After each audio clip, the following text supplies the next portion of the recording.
கர்த்தாவை சொல்லும் அடியேன் கேட்கிற நிகழ்ச்சி மூலமாக மீண்டும் நான் உங்களை சந்திப்பில் சந்தோஷப்படுகின்றேன். நாம் சேர்ந்து கர்த்தருடைய வார்த்தையை நாம் தியானிப்போம். ஆகவே கடந்த முறை நாங்கள் தொடர்ந்து முழங்கால் காரியத்தை குறித்து நாங்கள் பார்த்தோம். அதாவது இந்த முழங்கால் அளவே நாம் கடந்து போக வேண்டும் என்று சொல்லி. இந்த கூட்டத்தார் ஜெபிக்கிற கூட்டம்தான். ஆனால் அவர்கள் பிழையான முறையில் ஜெபிக்கிறார்கள். பாருங்கள், அவங்களுடைய வாழ்க்கையில் கர்த்தருக்கும் அவர்களுக்கும் ஒரு பெரிதான பிளவு உண்டாயிருக்கிறது. அதை குறித்து அவர்கள் எந்த நோக்கமும் இல்லாமல், எந்த ஒரு சிந்தனையும் இல்லாமல் அவர்கள் வழக்கம் போல ஜெபிக்கிறார்கள் தான். ஆனால் அந்த ஜெபம் கேட்கப்படுதா அது அவர்களுக்கு தெரியாது. ஏதோ ஜெபிச்சுட்டு ஆமை சொல்லிட்டு அவர்கள் எழும்பி போகிறார்கள். ஆனால் அதை சிந்தித்து பார்ப்பதில்லை. கர்த்தர் என்னுடைய ஜெபத்தை கேட்கிறாரா? கர்த்தர் என் மேல் பிரியமாக இருக்கிறாரா? என்னுடைய கிரியைகள் அவருக்கு பிரியமாக இருக்கிறதா? அதை நாம் சிந்திப்பதில்லை. இதோ நான் ஜெபித்துட்டு ஒரு பழக்க வழக்கத்தில் ஜெபித்துட்டு நாம் போய்விடுகிறோம். ஆனால் ஆண்டவருக்கும் எனக்கும் ஒரு பெரிதான பிளவு உண்டாயிருக்கிறதுன்னு சொல்லி நமக்கு தெரியலை.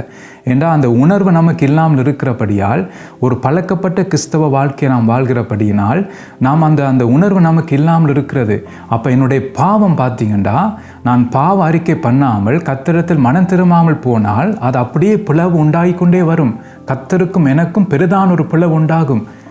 அப்போ நாம் ஒரு பேர் கிறிஸ்தவனாக இருந்து என்னுடைய வாழ்க்கையை கடந்து போவேன் ஒழிய சரியான அந்த உறவு கர்த்தரோடு நடக்கிற அந்த காரியங்கள் இருக்காது. அப்போ இதற்காகத்தான் ஆண்டவர் சொல்லுகிறார், என்னுடைய பாவங்களை அறிக்கையிட வேண்டும், மனம் திரும்ப வேண்டும், அதற்காக நாம் ஜெபம் பண்ண வேண்டும் என்று சொல்லி தான் அங்கே நாங்கள் இசாயால நாங்கள் பார்க்குறோம். 59ஆம் அதிகாரத்திலே ஆண்டவர் ஏன் ஜெபத்துக்கு பதில் இல்லாமல் இருக்கிறதுக்கு காரணம் பாருங்கள், அந்த பிளவு உண்டாக்குறதுக்கு காரணம் என்னென்றால் என்னுடைய பாவம். அந்த பாவம்தான் எனக்கும் கர்த்தருக்கும் ஒரு பெரிதான பிளவை அது உண்டு பண்ணியிருக்கு. அப்போ அதை நாம் சரி செய்ய வேண்டும் இந்த காலங்களிலே. அப்போ இந்த கணுக்கால் அளவை நாம் கடந்து போக வேண்டும், அதை நாம் சரி செய்ய வேண்டும். அப்படி சரி செய்தால்தான் ஆவியினாலே நான் நடத்தப்பட முடியும். அப்போ இங்கே நான் சரி செய்யாட்டா, நான் பாவ அறிக்கை பண்ணி நான் கர்த்தரிடத்தில் மனம் திரும்பாமல் இருந்தால் ஆவியானவனை நடத்த மாட்டார். ஆனால் நான் ஒரு கிறிஸ்தவனாய் நான் வாழ்வேன், ஜெபம் பண்ணியெல்லாம் செய்வேன். பாருங்கள், அந்த கணுக்கால் அளவு கூட்டத்தை மாதிரி இருக்க மாட்டேன். அவர்கள் முழுவதும் மாமிசம்தான், ஆனால் அவர்கள் ஆவியினாலே நடத்தப்படுகிறேன்னு சொல்லிக் கொள்வார்கள். ஆனால் அவங்களுடைய வாழ்க்கை முழுவதும் மாமிசம். ஆனால் இவர்கள் ஜெபம் பண்ணுறவர்கள் தான், எல்லா ஜெபத்துக்கும் கலந்து கொள்கிறவர்கள் தான், சபையில் நடக்கிற எல்லா ஜெபத்துக்கும் தவறாமல் போகிறவர்கள் தான். ஆனால் அவங்களுடைய வாழ்க்கையிலே கர்த்தர் சொல்லுகிறார், உன் பேரில் எனக்கு குறை உண்டு. அப்போ அந்த குறையை எடுத்து போடுவதற்கு அவர்கள் செயல்படவில்லை. அவங்களுடைய ஜெபம் அந்த குறையை எடுத்து போடுவதற்கு ஏற்ற விதமாக அவங்களுடைய ஜெபம் இருக்கவில்லை. அதனால தான் பார்த்தீங்கன்னா ஜெபம் கேட்கப்பட முடியாதபடிக்கு இருக்கிறது. அவர்களுடைய வாழ்க்கை பார்த்தீங்கன்னா மாற்றம் இல்லை. சபையில் ஜெபிக்கிறவர்கள் ஆனால் வீட்டில் ஜெபிக்க மாட்டார்கள். வீட்டில் பார்த்தீங்கன்னா தனிப்பட்ட ரீதியிலே போய் பாவத்தை அறிக்கை பண்ணி ஜெபிக்க மாட்டார்கள். பாருங்கள், தனிப்பட்ட ஜெபத்தில் நாம் பாவத்தை அறிக்கை பண்ணி ஜெபிக்க முடியும். பாருங்கள், தானியேல் அவர் பாவ அறிக்கை பண்ணி ஜெபித்தார் தனியாக போய். நெகேமியா நாங்கள் பார்க்கும்போது அவரும் பாவ அறிக்கை பண்ணி தனியாக ஜெபித்தார். பாருங்கள், இப்படி எல்லாம் நாங்கள் பார்க்க முடிகிறது. அப்போ பாவ அறிக்கை பண்ணணும் என்றால் நான் தனியாக என் அறையை நான் மூடி பரலோகத்தில் இருக்கிற பிதாவை நோக்கி நான் ஜெபம் பண்ண வேண்டும். அப்போ இன்றைக்கு அநேக சபையாக ஜெபிக்கிறார்கள், நல்லது தான், நான் தப்பாக சொல்லவில்லை, சபையாக ஜெபியுங்கள். ஆனால் உங்களுக்குள் பாவம் இருந்தால், உங்களுக்குள் அக்கிரமம் இருந்தால், நீங்கள் என்ன ஜெபித்தாலும் அந்த ஜெபம் கேட்கப்படாது. அதான் நீங்கள் பேருக்கு போய் ஜெபித்துட்டு வரலாம், ஆனால் அந்த ஜெபம் கேட்கப்படாது என்ற வேதம் சொல்லுகிறது. பாருங்கள், இசாயா 59 அது பிளவு உண்டாயிருக்கிறது. அப்போ முதல் நீங்கள் அதை சரி செய்ய வேண்டும். ஜெபிக்கிறவர்கள் தேவனுக்கும் உங்களுக்கும் இருக்கிற உறவை நீங்கள் சரி செய்ய வேண்டும். சரி செய்து தான் நீங்கள் ஜெபம் பண்ண வேண்டும். அப்போ நீங்கள் உறவை சரி செய்ய வேணும் என்றால் நீங்கள் தனியாக போய் ஜெபித்தால்தான். அவள் சபையாக இருக்கும்போது என்னுடைய பாவத்தை நான் அறிக்கை பண்ணி நான் ஜெபிக்க முடியாது. அப்போ நான் தனியாக நானும் தேவனுமாக இருந்து அப்போ தான் அவர் என்ன செய்வார்? கண்டித்து உணர்த்துவார், ஆவியானவர் உணர்த்துவார். எந்தெந்த இடத்துல நான் மனம் திரும்ப வேண்டும் என்று சொல்லி, என்னென்ன காரியங்களை நான் மனம் திரும்ப வேண்டும் என்று சொல்லி ஆவியானவர் அந்த நேரத்தில் எனக்கு உணர்த்துவார். அதான் கண்டித்து உணர்த்துகிறவர் ஆவியானவர். அப்போ அவர் உணர்த்தும் போது நான் அந்த இடத்துல பாருங்கள், அழுகையோடும் புலம்பலோடும் நான் பாவ அறிக்கை பண்ணி கர்த்தரை நோக்கி நான் ஜெபிக்க முடியும். அப்போ அதுதான் கர்த்தர் நம்மிடத்தை எதிர்பார்க்கிறார். அப்போ முதலாவது எனக்கும் ஆண்டவருக்கும் இருக்கிற உறவை முதல் நான் சரி செய்ய வேண்டும். அது முக்கியம். அந்த கர்த்தரோடு நாம் நடக்க வேண்டும். கர்த்தர் இல்லாமல் இந்த பூமியில் நாம் வாழ முடியாது. அப்போ கர்த்தர் நமக்கு முக்கியம், அந்த உறவு நமக்கு முக்கியம். அப்போ அதனால தான் பார்த்தீங்கன்னா நாம் என்ன செய்யணும் என்றால் நாம் கர்த்தரை நோக்கி நாம் விண்ணப்பம் பண்ண வேண்டும். அதான் நாங்கள் இந்த காரியத்தை எசாயா 59 நாங்கள் பார்த்து நாங்கள் அப்போ நாம் தகாத விதமாக நாங்கள் விண்ணப்பம் பண்ணாமல் கர்த்தர் நம்மிடத்தில் எப்படியான ஒரு விண்ணப்பத்தை அவர் விரும்புகிறாரோ அதுக்கேற்ற ஒரு விண்ணப்பத்தை, அந்த ஜெபத்தை நானும் நீங்களும் செய்ய வேண்டும். அதுதான் இங்கே கர்த்தருடைய ஆவியானவர் நமக்கு சொல்லுகிறார். பாருங்கள், ஒரு காரியத்தை உங்களுக்கு நான் வாசிக்க விரும்புகிறேன். பாருங்கள், கலாத்தியர் 5ஆம் அதிகாரம் 19 21 வசனங்களை நான் வாசிக்கிறேன். ஸோ அதில் பார்த்தீங்கன்னா நம்முடைய மாமிச கிரியைகளை பற்றி அங்கே கர்த்தருடைய வார்த்தை நமக்கு சொல்லுகிறது. ஸோ அந்த காரியத்தை நான் வாசிக்கிறேன். ஸோ இதுதான் பாருங்கள், இந்த காரியங்களுக்காக நாம் ஆண்டோட சொல்லி நாம் ஜெபிக்க வேண்டும். இந்த காரியங்கள் அப்போ தான் இதெல்லாம் எழுதப்பட்டிருக்கிறது. ஏதோ நாம் இன்ஃபர்மேஷனுக்காக இதெல்லாம் எழுதப்படவில்லை. இது நாம் ஆயத்தப்படுவதற்கும் கர்த்தருடைய சமூகத்திலே நான் ரெட்டிலும் சாம்பலிலும் உட்கார்ந்து உபவாசத்தோடு ஆண்டவரே இந்த காரியத்தை என்னை விட்டு எடுத்து போடும், இன்னென்ன காரியங்கள் என்னுடைய வாழ்க்கையில் இருக்குன்னு சொல்லி ஜெபம் பண்ணுவதற்காகத்தான் கர்த்தர் இந்த காரியங்களை எழுதி வைத்திருக்கிறார். கலாத்தியர் 5ஆம் அதிகாரம் 19 21 வசனங்கள் பாருங்கள். மாம்சத்தின் கிரியைகள் வெளியரங்கமாக இருக்கின்றன. அவையாவன விபச்சாரம், பேசித்தனம், அசுத்தம், காமவிகாரம், விக்கிர ஆராதனை, பிலிசூனியம், பகைகள், விரோதங்கள், வைராக்கியங்கள், கோபங்கள், சண்டைகள், பிரிவினைகள், மார்க்க பேதங்கள், பொறாமைகள், கொலைகள், வெறிகள், களியாட்டுக்கள் முதலானவைகளே. இப்படிப்பட்டவைகளை செய்கிறவர்கள் தேவனுடைய ராஜ்யத்தை சுதந்தரிப்பதில்லை என்று முன்னே நான் சொன்னது போல இப்பொழுது உங்களுக்கு சொல்லுகிறேன் என்று சொல்லி இங்கே கர்த்தருடைய வார்த்தை நமக்கு எச்சரிக்கிறது. பாருங்கள், அப்போ இங்கே வடிவாக நாங்கள் பார்க்குறோம். பாருங்கள், என்ன சொல்லப்பட்டிருக்கு? மாம்சத்தின் கிரியைகள் எப்படி இருக்கா? வெளியரங்கமாக இருக்கின்ற. அப்போ அதெல்லாம் பார்த்து உள்ளுக்குள்ளேருந்து நமக்கு வெளியிலே வருகிறது. பாருங்கள், இப்போ வெளி தோட்டத்தில் நம்மை பார்க்கும்போது ஒரு நீதிமானை போல நாம் காட்சி அளிப்போம், நல்ல பிரசங்கிக்கிறவர்கள் மாதிரி இருப்போம், நான் ஜெபம் பண்ணவர்கள் மாதிரி இருப்போம். ஸோ எல்லாம் பார்த்தீங்கன்னா ஒரு ஒரு ஒரு பேர் கிறிஸ்தவனாக நாம் இருக்கிறபடினாலே வெளி தோட்டத்தில் பார்க்கும்போது எல்லாம் நல்லா படி தான் இருக்கும். ஆனால் இதெல்லாம் பார்த்தீங்கன்னா எனக்குள்ளே அது இருக்கிறது. அப்போ இதெல்லாம் நான் என்ன செய்வேணுமெண்டா ஜெபத்தினாலே இந்த காரியங்களை என்னை விட்டு நான் எடுத்து போட வேண்டும். அப்போ பாஸ்டர் என்னை பார்க்கும்போது அவர் என்ன சொல்வார்? இவர் நல்ல பிரதர், இவர் பார்த்தீங்க ஒழுங்காக எல்லா ஜெப கூட்டங்களுக்கும் இவர் கலந்து கொள்வார், ஒரு கூட்டத்துக்கு கூட இவர் மிஸ் பண்ண மாட்டார், எல்லாத்துலேயும் தவறாமல் வந்து விடுவார், மற்ற சில பேரையும் கூட்டிட்டும் கொண்டு வருவார் அவர். பாருங்கள், அவர் நல்லா ஜெபம் பண்ணுவார், அவர் ஜெபிக்க நல்ல ஒரு மனுஷன்னு சொல்லி என்னை பார்க்கும்போது வெளித்தோட்டத்திலே அது நல்லா தெரியும். ஆனால் உள்ளுக்குள்ளே இருக்கிற இந்த பாருங்கள், இந்த உலக காரியங்கள், உள்ளுக்குள்ளே இருக்கிற இந்த மாம்ச காரியங்கள் பாஸ்டருக்கு தெரியாது. ஏனென்றால் அவருக்கு முன்பாக இருக்கும்போது நல்லவனை போல நான் காட்சி அளிக்கிறேன். ஆனால் பார்த்தீங்கன்னா நான் உலகத்தில் இருக்கும்போது, உலகத்தாரிடம் ஃப்ரெண்ட்ஸோடு இருக்கும்போது, வேலை ஸ்தலத்தில் இருக்கும்போது என்னுடைய மாம்ச காரியங்கள் வெளிவருகிறது. பாருங்கள், அவர்கள் பொய் சொல்லுவது போல் நானும் என்ன செய்வேன்? பொய் சொல்லி கொண்டிருப்பேன். அவர்கள் மற்றவர்களை குறித்து பரியாசம் பண்ணி கதைக்கும் போது நானும் அவர்களைப் போல பரியாசம் பண்ணி கதைத்து கொண்டிருப்பேன். பாருங்கள், அப்போ இதில் என்ன சொல்லப்படு பார்த்தீங்கன்னா பாருங்கள், அநேக காரியங்கள், அநேக மாம்ச காரியங்கள் இதை சொல்லப்படுகிறது. இதெல்லாம் பார்த்தீங்கன்னா சில பேருக்கு இந்த மாமிசங்கள் காரியங்கள் அதிகமாக இருக்கும், இந்த மாமிச காரியங்கள். அப்போ இது தான் என்ன செய்கிறது என்றால் எனக்கும் தேவனுக்கும் அந்த பிரிவினை உண்டாக்குகிறது.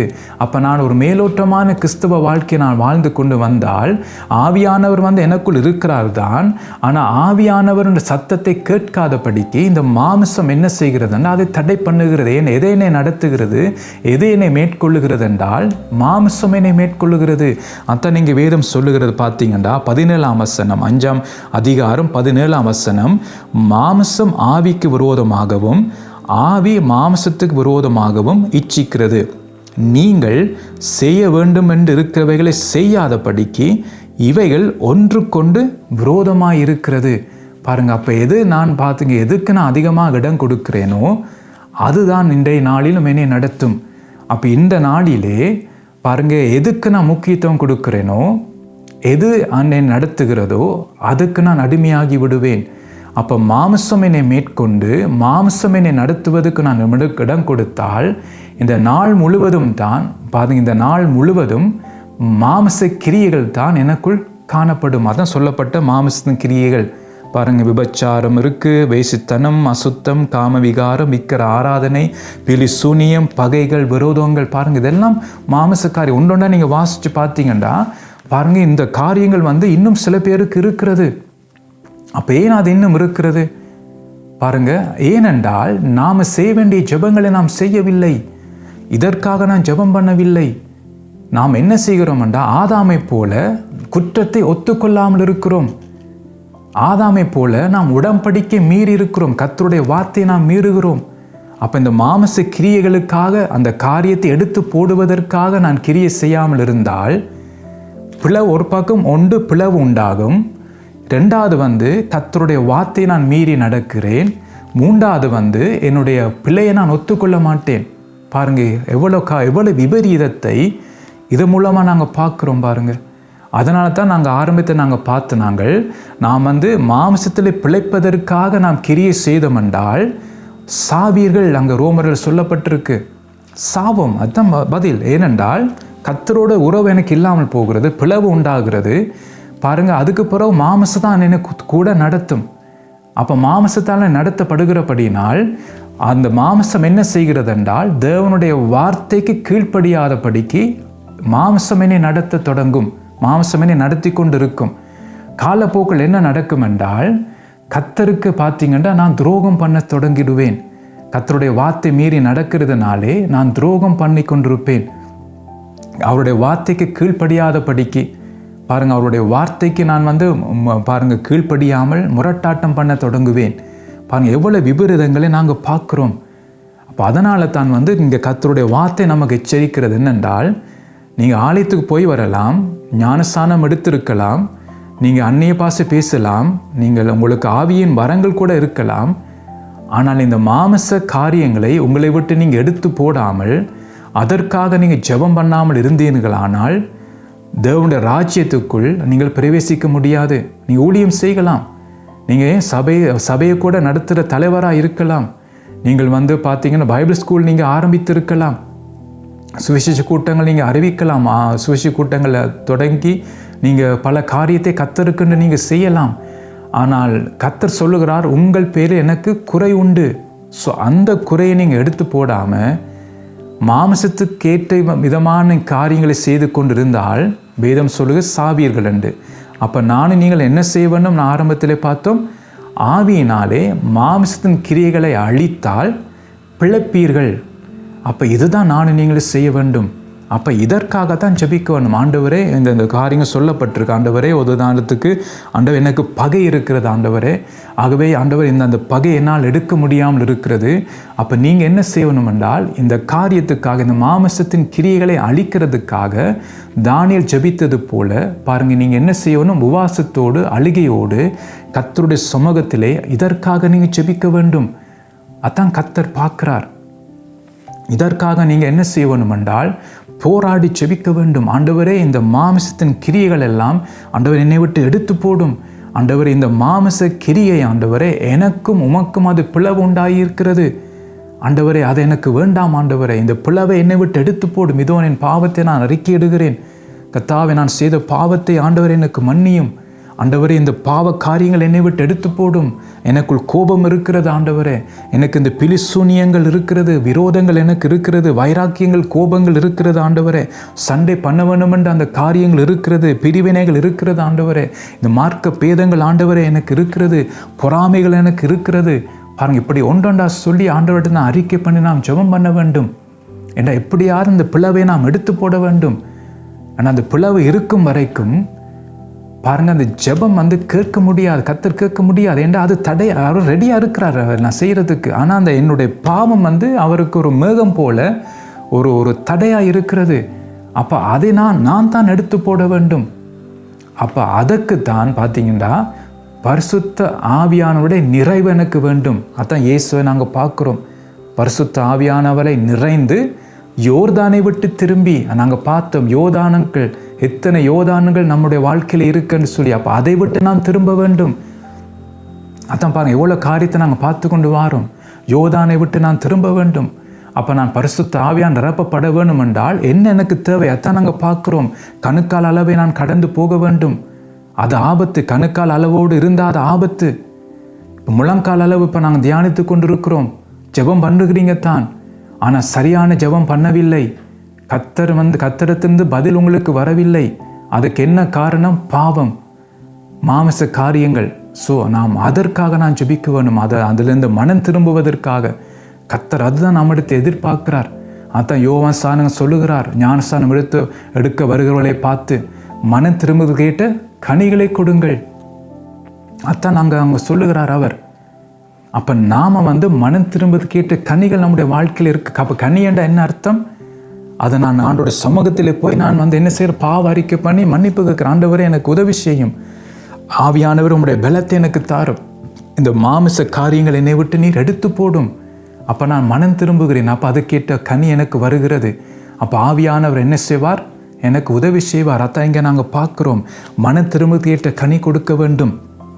பாருங்கள், இதுதான் ஆவியானவர் நமக்கு உதவி செய்ய ரெடியாக இருக்கிறார். அதனால்தான் ஆவியானவருடைய நிறைவு நமக்கு முக்கியம். அதான் ஆவி கேட்டபடி நடந்து கொள்ளுங்கள். அதான் நாங்கள் பார்க்குறோம். அப்பொழுது மாமிசையை நிறைவேற்றாதிருப்பீர்கள். அப்போ நாங்கள் பார்த்தோம் பாருங்கள், 17ஆம் வசனத்திலே 5:17 கலாத்தியரிலே மாமிசம் பார்த்தீங்கன்னா ஆவிக்கு விரோதமாகவும் ஆவி மாமிசத்துக்கு விரோதமாக இச்சிக்கிறது. அப்போ நான் பாவ மன்னிப்பு ஆண்டோட கேட்காதபடிக்கு மாமிசம் என்ன செய்யும் என்றால் உங்களுக்கு என்ன சொல்லும் என்றால் உலக காரியத்துக்காக செபி, உலக தேவைக்காக செபி என்று சொல்லி உங்களுடைய மாமிசம் உங்களை தூண்டிவிடும். ஆனால் ஆவியானவர் உங்களுக்கு எதுக்கு உணர்த்துவார்ண்டா, கண்டித்து உணர்த்துவார்ண்டா பாவத்திலிருந்து மனம் திரும்பும் மகனே என்று சொல்லி. அப்போ எது அதிகமாக நாம் இடம் கொடுக்குறோமோ அதுதான் நம்மை நடத்தும். அப்போ மாமிசம் பார்த்தீங்கன்னா மாமிசத்துக்கு இடம் கொடுக்கும்போது அப்போ என்னுடைய ஜெபம் மாமிசத்துக்கு ஏற்ற விதமாக தான் இருக்கும். அதான் நாங்கள் ரோமரில் பார்த்தோம், மாமிசத்தில் பிழைக்கிறதுக்காக நாம் கிரியை செய்வது. அப்போ அது சாவீர்கள். அப்போ காலப்போக்கில் என்ன நடக்கும்? ஆவிக்குரிய மரணம் என்னுடைய வாழ்க்கையில் விட்டுரும். அது எனக்கு நான் மறித்துட்டேன் என்று எனக்கே தெரியாமல் இருக்கும். அதுவா எவ்வளோ ஒரு ஆபத்துன்னு பாருங்கள்.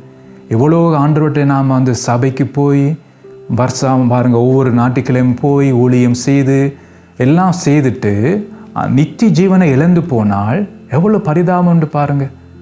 அதாங்க பார்க்குறோமா, கர்த்தருடைய வார்த்தை சொல்லுது, இம்மைக்கு மாத்திரம் நீங்கள் கர்த்தரின் நம்பிக்கையாக இருந்தீர்களானால் எல்லா மனுஷரை பார்க்கிலும் பரிதபிக்கப்பட்டவர்களாய் இருப்போம் என்று சொல்லி.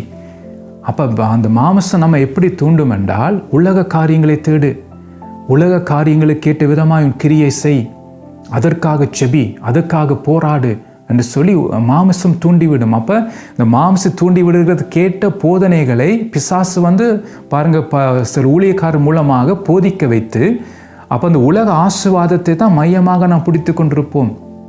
இன்றைக்கு பாருங்கள், அதிகமான பிரசங்கங்கள் கர்த்தர் உங்களை ஆசீர்வதிப்பார், நீங்கள் கீழாகாமல் மேலாகுவீர்கள், ஆசீர்வாதமாக இருப்பீர்கள். ஸோ இதை தான் நாம் கேட்க விரும்புகிறோம். சில குழந்தைகளைப் போல பால் குடிக்கிறது போல அதை நாம் கேட்டுக்கொண்டு கேட்க விரும்புகிறோம். ஆனால் மனம் திரும்பது கேட்ட வார்த்தை வரும்போது அது நம்மாலே விருப்பமில்லை நம்மால் கேட்க. அப்போ மாமிசம் எதை விரும்புகிறது? ஆசீர்வாதத்தை விரும்புகிறது, உலக செழிப்பை விரும்புகிறது. ஆனால் கர்த்தருடைய வழியிலே நாம் போகிறதுக்கு மாமிசம் விருப்பம் இல்லை. அப்போ பாருங்கள், அப்போ மாமிசம் பாருங்க எது செய்தண்டா மாமிசம் என்னை மேற்கொண்டு தேவனுடைய காரியங்களை தேடாதபடிக்கு உலக காரியங்களை தேடுவதற்கு. ஏன்னா அந்த மாமிசம் அந்த உலகத்துக்குரியது சுவாபம், அந்த மாமிசம் உலகத்துக்குரியது. அப்போ இந்த உலக காரியங்களை தான் அந்த மாமிசம் தூண்டிவிடும். அதுக்காகத்தான் அதுக்கு முதல் வசனம் சொல்லுகிறது பார்த்தீங்கன்னா, பின்னும் நான் சொல்லுகிறது என்னவென்றால் ஆவிக்கேற்றபடி நடந்து கொள்ளுங்கள், அப்பொழுதுதான் மாமிசம் இச்சை நிறைவேற்றாதிருப்பீர்கள். அப்போ மாமிசம் உங்களை மேற்கொள்ளாதபடிக்கு ஆவியானவர் பலனுள்ளவராக இருந்து உங்களை நடத்துவார். அதான் இங்கே நாங்கள் பார்த்து கொண்டு வாரோம், எப்படி நாம் ஆவிக்கேற்றபடி நடப்பதுன்னு சொல்லி. அப்போ அதுக்கேற்ற கிரியை நாம் செய்ய வேண்டும். செய்தால்தான் ஆவியானவர் முழுவதும் நம்மை நடத்துவார். அப்போ கணுக்கால் அளவை நாம் கடந்து வர வேண்டும். இப்போ முழங்கால் அளவை நாங்கள் பார்க்குறோம், அதையும் கடந்து போக வேண்டும். அப்போ மாமிச காரியங்களுக்காக ஜெபிப்பதை விட்டு பாருங்கள், தேவன் எதிர்பார்க்கிற அந்த பாவ அறிக்கை ஜெபத்தை நாம் செய்ய வேண்டும். அதான் முக்கியம். இந்த காரியங்களை நாம் செய்ய வேண்டும், பாவ அறிக்கை ஜெபம் பண்ண வேண்டும். ஸோ கடந்த செய்தியில் நீங்கள் கேட்டீங்கண்டா, இந்த சேனலில் போய் கேட்டீங்கண்டா, அதில் பாவ அறிக்கை ஜெபம் எப்படி செய்வதுன்னு சொல்லி அதில் நான் சொல்லியிருக்கிறேன், எப்படியான ஜெபத்தை நாம் செய்ய வேணும் என்று சொல்லி. ஸோ அந்த ஜெபத்திலே நாங்கள் எடுத்து கர்த்தாவே இந்தந்த காரியத்தை நான் தவறி இருக்கிறேன்னு சொல்லி நாங்கள் கர்த்தருடைய சமூகத்திலே புலம்பலோடும் உபவாசத்தோடும் கர்த்தரை நோக்கி நாம் ஜெபிக்க முடியும். அப்போ தான் இங்கே நாங்கள் பார்க்குறோம். அப்போ இந்த காரியங்களுக்காக நாம் ஜெபிக்க வேண்டும். அதான் கர்த்தர் நம்மிடத்தை எதிர்பார்க்கிறார். ஆனால் நாம் என்ன செய்கிறோம்டா, நம்முடைய மாமிசம் தூண்டி விடுகிறதுனாலே உலக காரியங்களுக்காக நாம் ஜெபம் பண்ணி கொண்டிருக்கிறோம். அதான் இங்கே வேதம் சொல்லுகிறது. அப்போ இந்த காரியத்தை நாம் என்ன செய்ய வேண்டும்டா, இந்த காரியங்களை விட்டு நாம் மனம் திரும்ப வேண்டும். அதான் இங்கே பார்க்குறோம். இந்த காரியத்தை பாருங்கள், இப்படி நாம் மனம் திரும்பாட்டா, இந்த பாவ அறிக்கை பண்ணி பாவம் மன்னிப்பு ஆண்டோட கேட்காமல் இப்படி நாம் இருந்தோம் என்றால் பாருங்க, கர்த்தருடைய வார்த்தை சொல்லுகிறது, தேவனுடைய ராஜ்யத்தை இப்படிப்பட்டவைகளை செய்கிறவர்கள் தேவனுடைய ராஜ்யத்தை சுதந்திரிப்பதில்லை என்று முன்னே நான் சொன்னது போல இப்பொழுது உங்களுக்கு சொல்லுகிறேன் என்று சொல்லி கர்த்தருடைய வார்த்தை சொல்லுகிறது. அப்போ நான் எவ்வளோ கவனமாக இருக்கணும்னு பாருங்க. அப்போ இவ்வளோ காரியங்கள் பாருங்க, இந்த மாமிசம் எனக்குள் இருந்தால் பாருங்க, சின்ன ஒரு பொய், நாம தான் சொல்லுவோம் சின்னன்னு சொல்லுகிறோம், ஆனால் அது பொய் தான். அப்போ அந்த பொய்யை நிமித்தமாக தேவனுடைய ராஜ்யத்துக்கு நான் போக முடியாமல் இருக்கும். அல்லது ஒரு கோபம், ஒரு கசப்பு, பொறாமை, ஸோ அந்த காரியங்களினாலே தேவனுடைய ராஜ்யத்துக்கு நான் போக முடியாது. நீங்கள் எவ்வளோ ஊழியம் செய்திருக்கலாம், பல ஆத்துமாக்களை நீங்கள் கர்த்தரிடத்தில் நீங்கள் கொண்டு வந்திருக்கலாம். ஆனால் நீங்கள் மனம் திரும்பாமல் போனால் நீங்கள் தேவனுடைய ராஜ்யத்திலிருந்து விடுவீங்க. அதான் நாங்கள் எவே சபைக்கான்னு சொன்னால் நல்ல கிரியைகள் இருந்தது தான், எல்லாம் போற்றினார் ஆவியானவர். ஆனால் அது சொல்ல, உன் பேரில் எனக்கு குறை உண்டு, அதுலேருந்து நீ மனம் திரும்பன்னு சொல்லுகிறார், இல்லாட்டான் விளக்கு தண்டை எடுத்து போடுவேன். பாருங்க, அப்போ அந்த கிரியை நல்ல கிரியை இருந்தது தான். ஆனால் அந்த நல்ல கிரியை அவர்களை ரட்சிக்க முடியவில்லை. மனம் திரும்பாட்டா விளக்கு தண்டை ஆண்டு எடுத்து போடுவார், அதோடு அவர் வாழ்க்கை சரி. அதான் உங்களுக்கு நான் எச்சரிக்கிறேன். ஸோ இந்த செய்தி எனக்கும் சேர்த்து தான். ஏதோ நான் உங்களை பிரசங்கிக்கிறபடினாலே எல்லாத்தையும் நான் பெர்ஃபெக்டாக நான் உங்களை பிரசங்கிக்கவில்லை. உங்களை போல நானும் போராடி ஜெபிக்கிறேன். என்னுடைய மாமிசத்தை உடுக்கி கீழ்ப்படுத்த உபவாசத்தோடு கண்ணீரோடு நான் சமூகத்திலிருந்து ஜெபிக்கிறேன். அப்போ பாருங்க, இப்போ இந்த காரியங்கள் தான் முக்கியம். மனம் திரும்ப வேண்டும் நாம். அப்போ இந்த காரியத்தை ஆவியானவர் எதிர்பார்க்கிறா. பாருங்க, இன்னொரு காரியத்தை நான் சொல்லி நான் கடந்து போக விரும்புகிறேன். பாருங்க, இதுதான் அந்த மாமிச காரியங்கள். அப்போ நாம் எதற்காக ஜெபிக்க வேண்டும் என்றால், கொலோசியர் 1 அதிகாரம் 9-13 வசனங்களை நாம் வாசிக்கலாம். பாருங்க, நல்ல அருமையான ஒரு ஆவிக்குரிய வாழ்க்கைக்காக ஜெபிக்க வேண்டிய ஜெபம் தான் சொல்லப்பட்டிருக்குது இல்லை. ஸோ அந்த காரியத்தை நான் மேலோட்டமாக சொல்லிட்டு நான் போகிறேன். ஸோ அது ஆழமான காரியங்கள் இருக்குது இதில். ஸோ இந்த காரியத்தை நான் உங்களுக்கு மேலோட்டமாக சொல்லுகிறேன். பாருங்கள், கொலோசியர் 1 அதிகாரம் 9-13. இது நிமித்தம் நான் அதை கேட்ட நாள் முதல் உங்களுக்காக இடைவிடாமல் ஜெபம் பண்ணுகிறோம். நீங்கள் எல்லா ஞானத்தோடும் ஆவிக்குரிய விவேகத்தோடும் அவருடைய சித்தத்தை அறிகிற அறிவினாலே நிரப்பப்படவும் சகலவித நற்கிரியைகளுமாகிய கனிகளை தந்து தேவனை அறிகிற அறிவில் விருத்தி அடைந்து கர்த்தருக்கு பிரியமுண்டாக அவருக்கு பாத்திரராய் நடந்து கொள்ளவும் சந்தோஷத்தோடே கூடிய எல்லா பொறுமையும் நீடிய சாந்தமும் உண்டாவதற்கு மகிமையான அவருடைய வல்லமையின்படி எல்லா வல்லமையாலும் பலப்படுத்தப்படவும் உங்களுக்காக வேண்டல் செய்கிறோம் என்று சொல்லி இங்கே கர்த்தருடைய வார்த்தை சொல்லுகிறது. பாருங்கள், அப்போ இந்த காரியத்தை நாங்கள் பார்க்கும்போது பாருங்கள், அந்த பவுலின் ஜெபத்தை நாங்கள் பார்க்குறோம். அவர் என்ன சொல்லுகிறார், உங்களுக்காக இடைவிடாமல் ஜெபம் பண்ணுகிறோம்.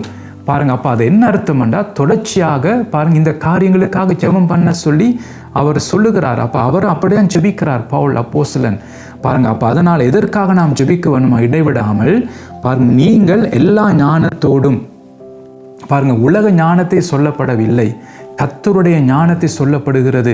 பாருங்க, அப்போ அந்த கர்த்தருடைய ஞானம் தான் நாம் விவேகமாய் நடப்பதற்கும், பாருங்க கர்த்தருடைய சித்தத்தை செய்வதற்கும், கர்த்தருக்கு பிரியமாய் நடப்பதற்கும் கர்த்தருடைய ஞானம் நமக்கு தேவை.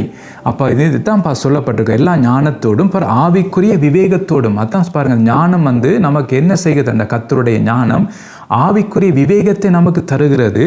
பாருங்க, விவேகத்தோடும் அவருடைய சித்தத்தை அறிகிற அறிவினாலே நிரப்பப்படவும். பாருங்க, அப்பா தேவனுடைய சித்தத்தை செய்வது தான் நம்முடைய நோக்கமாக இருக்க வேண்டும். இயேசு நமக்கு முன்மாதிரியாக அவர் வாழ்ந்தார். அவர் என்ன சொல்லுகிறார், பிதாவின் சித்தம் செய்வது என்னுடைய போஜனமாக இருக்கிறது என்று சொல்லி. அப்போ இன்றைக்கு ஒவ்வொரு நாளும் நாம் தேவனுடைய சித்தத்தை செய்ய வேண்டும். என்னுடைய குடும்ப வாழ்க்கையிலும் தேவனுடைய சித்தத்தின்படி நாம் செய்ய வேண்டும். என்னுடைய பிள்ளைகளை வளர்க்கிற காரியத்திலும் நாம் தேவனுடைய சித்தத்தின்படி நாம் செய்ய வேண்டும். நான் ஜெபம் பண்ணுவதாக இருந்தாலும் அதுவும் தேவனுடைய சித்தத்தின்படி நான் ஜெபம் பண்ண வேண்டும். நான் கர்த்தருக்கு ஊழியம் செய்தாலும் கூட அந்த ஊழியம் கர்த்தர் சொல்லுகிற விதமாய்த்தான் நான் ஊழியம் செய்ய வேண்டும். ஏதோ என்ன இஷ்டத்துக்கு எனக்கு முடியும் முடியும், என்னால் இயலும் என்று சொல்லி ஊழியம் செய்வதில்லை. அதைங்க சொல்ல பாப்பா, இதுக்காக நாம் ஜபிக்க வேண்டும். ஆண்டவரே, உம்முடைய அறிகிற அறிவினாலே நீ நிரப்பு, உம்முடைய சித்தத்தை நான் செய்ய வேண்டும் என்று சொல்லி நாம் ஜபிக்க வேண்டும். அதான் சொல்லப்பட்டிருக்கு பாருங்க. அடுத்து சித்தத்தை அறிகிற அறிவினாலே நிரப்பப்பட வேண்டும். அப்போ அந்த அறிவு எனக்கு வேண்டும். உலக ஞானத்தை வச்சு கர்த்தருக்கு நான் ஊழியம் செய்ய முடியாது. ஒரு அளவு செய்யலாம் அது, ஆனால் அதில் எந்த வளர்ச்சியும் இருக்காது. இன்றைக்கு பாருங்கள், உலக ஞானத்தை வச்சு இன்றைக்கு அநேகர் ஊழியம் செய்கிறார்கள். ஆனால் அதெல்லாம் பார்த்தீங்கன்னா ஒருவேளை அது ஜனங்கள் அவர்களை போற்றலாம், ஜனங்கள் அவர்களை புகழலாம். நல்லா செய்தீர்கள், நல்லா பாட்டு படித்தீர்கள், நல்லா பிரசங்கம் பண்ணீர்கள் என்று சொல்லி ஜனங்கள் புகழலாம். ஆனால் கர்த்தர் உங்களை ஏற்றுக்கொள்கிறாரா? அப்போ அது உலக ஞானத்தை வச்சு நாம் கர்த்தருக்கு ஊழியம் செய்யலாம். உலகம் போற்றலாம், மக்களும் போற்றலாம். ஆனால் கர்த்தர் அதை அங்கீகரிக்க வேண்டும். அவர் நம்மை பார்த்து உண்மையும் உத்தமமான ஊழியக்காரனே என்னுடைய சந்தோஷத்தில் பிரவேசி என்று சொல்லி அவர் சொல்ல வேண்டும். அப்போ அதற்காகத்தான் என்னுடைய கிரியை இருக்க வேண்டும். அப்போ அதற்காகத்தான் நான் ஜெபிக்க வேண்டும். அதான் பாருங்கள், இதை சொல்லப்பட்டிருக்கு, அவருடைய சித்தத்தை அறிகிற அறிவினாலே நிரப்பப்பட வேண்டும். அதுதான் முக்கியம். இன்றைக்கு தேவனுடைய சித்தத்தை அறிகிற அறிவு நமக்கு வேண்டும். அவருடைய சித்தம் என்னென்று சொல்லி நமக்கு அந்த அறிவு வேணும். அதுக்கு என்ன தேவைன்னா தேவ ஞானம். அதான் ஆரம்பத்தில் சொல்கிறார், எல்லா ஞானத்தோடும் பாருங்கள், எல்லா ஞானத்தோடும். அதில் என்ன ஞானத்தில் என்னென்ன வருதுண்டா, ஆவிக்குரிய விவேகம் வருகிறது.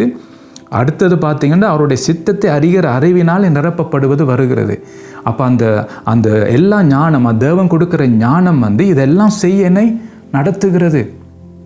அப்போ தேவனுடைய ஞானம் இல்லாமல் இந்த காரியத்தை நான் செய்ய முடியாது. உலக ஞானத்தை வச்சு பல காரியத்தை செய்யலாம். இன்றைக்கு பாருங்கள், அநேக செய்கிறார்கள் உலக ஞானத்தை வச்சு. பாருங்கள், வேர்ஷிப் பண்ணுகிறார்கள் நல்ல ஞானத்தை வச்சு, அவங்களோட திறமையை வச்சு. பாருங்கள், நல்ல இன்ஸ்ட்ருமெண்ட் வாசிக்கிறார்கள், நல்ல வேர்ஷிப் பண்ணுகிறாங்க, நல்ல குரல் வளம் இருக்கிறது, எல்லாம் நல்லா கேட்க நல்ல இனிமையாக இருக்கும் பாட்டெல்லாம் படிக்கும்போது. ஆனால் கர்த்தர் அதை அங்கீகரிக்கிறாரா? கர்த்தருடைய சித்தம் இருக்கிறதா? அது தெரியாது. அப்போ அதனால தான் இதற்காக ஜெபிக்க சொல்லி இங்கே நாங்கள் பார்க்குறோம் கர்த்தருடைய வார்த்தை. அடுத்தது பார்த்தீங்கன்னா சகலவித நற்கிரியைகளும் ஆகிய கனிகளை தந்து. இதுதான் முக்கியம். அதாவது நான் விரும்பி கொடுக்குற கனி அல்ல, கர்த்தர் எதிர்பார்க்குற பாருங்கள் நற்கிரியைகளும் ஆகிய கனியை தந்து. அது முக்கியம். கர்த்தர் எதிர்பார்க்குற கனி நாம் கொடுக்க வேண்டும், நாம் எதிர்பார்க்குற கனி அல்ல. இன்றைக்கு நாம் எதிர்பார்க்குற கனியை தான் கொடுத்து கொண்டு சொல்லுகிறோம், நான் கனி கொடுக்குறேன்னு சொல்லி. அடுத்தது பார்த்தீங்கன்னா தேவனை அறிகிற அறிவில் விருத்தி அடைந்து, அதில் ஒரு பெருக்கம் வரணும். இன்றைக்கு உலக ஞானத்தில் விருத்தி அடைய நாம் விரும்புகிறோம். பிள்ளைகள் இன்னும் மேல் படிப்பு படித்து கொண்டு போக வேண்டும், இன்னும் அடுத்த படிப்பு படிக்க வேண்டும், இன்னும் அடுத்த படிப்பு படிக்க வேண்டும்னு சொல்லி நாங்கள் விரும்புகிறோம். ஆனால் இங்கே வேதம் சொல்லுகிற பார்த்தீங்கன்னா நாம் கர்த்தரை அறிகிற அறிவிலே நாம் விருத்தி அடைய வேண்டும். தேவன் அறிகிற அறிவிலே விருத்தி அடைந்து என்று சொல்லப்பட்டிருக்கு. அப்போ அதற்காக ஜெபிக்கணும். ஆண்டவரே, நான் இன்னும் அறிகிற அறிவிலே நான் விருத்தி அடைய வேண்டும். அது சங்கீதம் 103 சொல்லுகிறது பாருங்கள். மோசேக்கு அவருடைய வழியையும் இஸ்ரவேல் புத்திரருக்கு தம்முடைய கிரியைகளையும் வெளிப்படுத்தினார்னு சொல்லி. அப்போ பாருங்கள், இஸ்ரவேல் ஜனங்களுக்கு தன்னுடைய கிரியை வெளிப்படுத்தினார், அதாவது அவருடைய வல்லமையை அற்புதத்தை வெளிப்படுத்தினார். ஆனால் மோசேக்கு பார்த்தீங்கன்னா தன்னுடைய வழியை வெளிப்படுத்தினார். அப்போ அதான் முக்கியம். அப்போ கர்த்தர் நம்முடைய வாழ்க்கையில் அவர் என்ன செய்ய சித்தமாக இருக்கிறாரோ அதை நமக்கு அவர் வெளிப்படுத்த வேண்டும். என்னை கொண்டு கர்த்தர் என்ன செய்ய சித்தமாக இருக்கிறாரோ அந்த காரியத்தை அவர் வெளிப்படுத்த வேண்டும். அதுக்கு தான் பார்த்தீங்கன்னா கர்த்தரை அறிகிற எனக்கு முக்கியம், எனக்கு தேவனை அறிகிற அறிவு எனக்கு முக்கியம். அந்த காரியம் அதை மோசே ஜெபிக்கிற, ஆண்டவர் உண்மை நான் அறிவதற்கும் உமது கண்கள் எனக்கு கிருபை கிடைப்பதற்கும் என்று சொல்லி அவங்க ஜெபிக்கிறார் அங்கே மோசே. அப்போ நாம் தேவனை அறிய வேண்டும். அப்போ தான் சரியான விதத்திலே தேவனுடைய சித்தத்தை நான் செய்ய முடியும். அந்த அறிவு தான் பார்த்தீங்கன்னா கர்த்தரிடத்தில் என்னை கிட்டி சேர வைக்கும். அந்த தேவனை அறிகிற அறிவு தான் என்னுடைய வாழ்க்கையில் ஒரு மாற்றத்தை உண்டு பண்ணும். அதான் நீங்கள் நாங்கள் பார்க்குறோம் பாருங்கள். அடுத்தது கர்த்தருக்கு பிரியமுண்டாக அவருக்கு பாத்திரராய் நடந்து கொள்ளவும். அதான் இயேசு அங்கே 8ஆம் அதிகாரம் யோவானில் சொல்லுகிறார், நான் எப்பொழுதும் கர்த்தருக்கு பிரியமானவைகளை செய்கிறபடியால் அவர் என்னை தனியாக விடவில்லை என்று சொல்லுகிறார். அருமையான வார்த்தை பாருங்கள். நான் எப்பொழுதும் என் பிதாவுக்கு பிரியமானவைகளை செய்கிறபடியினால் அவர் என்னை தனியாக விடவில்லை. பாருங்கள், அதான் ஆண்டவர் சொல்லுகிறார். அப்போ நாம் என்ன செய்யணும்? கர்த்தருக்கு பிரியமுண்டாக அவருக்கு பாத்திரராய் நடந்து கொள்ள வேண்டும். ஏதோ பாஸ்டருக்கு பிரியமாக அல்ல, என் மனைவிக்கு பிரியமாக அல்ல, மற்ற விசுவாசிகளுக்கு முன்பாக நான் பிரியமாக அவர்களை என்னை கனம் பண்ண வேண்டும், அவர்கள் என்னை ஏற்றுக்கொள்ள வேண்டும் என்று சொல்லி அதற்காக பிரியமாய் நடப்பதில்லை. கர்த்தருக்கு பிரியமாய் நடந்தால் மற்றவர்கள் எல்லாரும் என்னை கனம் பண்ணுவார்கள். அந்த கனம் இருக்கும் பாருங்க. எலியாவை எல்லாரும் கனம் பண்ணினார்கள், எலியாவை தேடி வந்தார்கள். அந்த கனத்தை கர்த்தர் கொடுப்பார் பாருங்க. அப்போஸ்தலர் காலத்தில் பார்க்கும்போது எல்லாருக்கும் மிகுந்த பயம் உண்டாயிட்டான் பாருங்க. அப்போஸ்தலரை பார்த்தா கர்த்தர் அவங்களுடைய கையினாலே கிரியைகளை செய்கிறபடியினாலே, அற்புதம் அடையாளம் செய்கிறபடியினாலே ஜனங்கள் பார்த்து பயந்தார்களாம். அதான் கர்த்தருடைய மகிமை அங்கே இருக்கிறது. அப்போ கர்த்தருக்கு பிரியமுண்டாக நான் வாழும்போது மற்றவர்கள் என்னை பார்த்து பயப்படுவார்கள், மற்றவர்கள் என்னை கனம் பண்ணுவார்கள், மற்றவர்கள் என்னை ஏற்றுக்கொள்வார்கள். அதான் இங்கே நாங்கள் பார்க்குறோம் பாருங்கள். அடுத்தது பார்க்கும்போது சந்தோஷத்தோடு கூடிய எல்லா பொறுமையும் நீடிய சாந்தம் உண்டாவதற்கு பாருங்கள். முதல் என்னது? கர்த்தருடைய காரியம் அது எனக்கு சந்தோஷமாக இருக்க வேண்டும். ஜெபம் பண்ணுவது எனக்கு சந்தோஷமாக இருக்க வேண்டும். கர்த்தருடைய வார்த்தையை வாசிப்பது எனக்கு சந்தோஷமாக இருக்க வேண்டும். கர்த்தருடைய வார்த்தையை தியானித்து அதன்படி வாழ வேண்டும் என்று அந்த பிரயாசப்படுகிறது சந்தோஷமாக இருக்க வேண்டும். கர்த்தருடைய சமூகத்தில் நான் உபவாசம் பண்ணுவது சந்தோஷமாக இருக்க வேண்டும். இதெல்லாம் சந்தோஷமாக இருக்க வேண்டும் இன்றைக்கு பாருங்கள். அதுதான் கூடிய எல்லா பொறுமையும் நீடிய சாந்தம் உண்டாவதற்கு. அப்போ சந்தோஷமாக நான் கர்த்தரை தேடும்போது பாருங்கள், இது என்ன நடக்குமான எனக்கு என்ன உண்டாகும்? பொறுமை எனக்கு உண்டாகும், நீடிய சாந்தம் எனக்கு உண்டாகும். அது இங்கே சொல்லப்படுகிறது. அப்போ அதுக்கு என்ன தேவை? சந்தோஷமாய் கர்த்தரை நான் தேட வேண்டும். அடுத்தது பார்த்தீங்கன்னா மகிமையான அவருடைய வல்லமையின்படி எல்லா வல்லமையாலும் பலப்படுத்தப்படவும் பாருங்கள். அவருடைய வல்லமை எனக்கு தேவை. இந்த பூமியிலே நான் சாட்சியாக வாழ அவருடைய வல்லமை எனக்கு தேவை. நான் மிகுந்த கனிகளை கொடுக்க அவருடைய வல்லமை எனக்கு தேவை. மனம் திரும்புவதற்கு அவருடைய வல்லமை எனக்கு தேவை. உணர்த்துவிக்கப்படுவதற்கு அவருடைய வல்லமை எனக்கு தேவை. அவருடைய சித்தத்தை செய்வதற்கு அவருடைய வல்லமை எனக்கு தேவை. ஸோ இப்படி நான் சொல்லிக்கொண்டே போகலாம். அப்போ அவருடைய வல்லமை நான் அவர் கர்த்தர் நேரத்தில் என்ன எதிர்பார்க்கிறாரோ அப்படியான ஒரு பரிசுத்தமான ஒரு வாழ்க்கையை நான் வாழ அவருடைய வல்லமை எனக்கு தேவை. அதான் வேதம் சொல்லுகிறது. அவர் தம்மை தாமே ஒப்பு கொடுத்தார். எதற்காகவாம் பாருங்க, கரை திரை பிழையற்ற பரிசுத்தமுள்ள மகிமையுள்ள சபையாக அவருக்கு முன் நிறுத்துவதற்காக. அப்போ இந்த சொல்லப்பட்ட இந்த எல்லா காரியங்களும் நான் செய்வதற்கு கர்த்தருடைய வல்லமை எனக்கு தேவை. இந்த வல்லமையினாலே தான் நான் கரை திரை பிழையற்ற பரிசுத்தமுள்ள ஒரு மகிமையுள்ள சபையாக ஒரு மனிதனாக நான் மாற முடியும். அதுதான் இந்த வல்லமை பாருங்கள். இதுதான் ஆவிக்குரிய தேவைக்காக ஆவிக்குரிய வாழ்க்கைக்கான ஜெபம். இந்த ஜெபத்தை அவர் என்ன செய்கிறாராம், என்ன சொல்கிறார்? இடைவிடாமல் ஜெபம் பண்ணுகிறேன், தொடர்ச்சியாக ஜெபம் பண்ணுகிறேன். ஆனால் இன்றைக்கு உலக தேவைக்காக நாம் தொடர்ச்சியாக ஜெபம் பண்ணுகிறோம், போராடி உபவாசம் பண்ணி.